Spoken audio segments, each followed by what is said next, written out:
অত্যন্ত দক্ষতার সাথে উচিত দায়িত্ব পালন করেছেন, এভাবেও করবে এই আশা।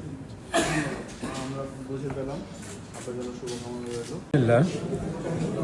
আসসালামু আলাইকুম রহমতুল্লাহি ওয়া বারাকাতুহু।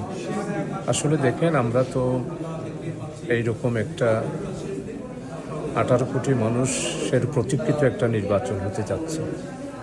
আমরা নির্বাচনের আচরণবিধি ঘোষণার আগ থেকে আমরা আমাদের এলাকাতে নির্বাচনের পরিবেশের জন্য কাজ করে যাচ্ছি।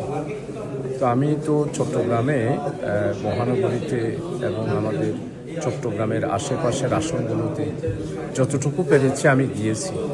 তো আলহামদুলিল্লাহ একটা নির্বাচনের পরিবেশ এখন বর্তমানে আমার আশা অনুসারে, জনগণের আশা অনুসারে একটা নির্বাচনের পরিবেশ, এবং জনগণ একটি প্রতিজ্ঞা করছে একটি নির্বাচনের দিন পর্যন্ত যাতে করে একটু আইন শৃঙ্খলা একটা স্বাভাবিক পরিস্থিতি হয়। নির্বাচনের প্রতিযোগিতা হবে, যাতে করে কোনো প্রতিহিংসা না হয় সেই দিকে আমিও খেয়াল রাখব, অন্যরাও যাতে করে খেয়াল রাখে সেদিকে আহ্বান করছি।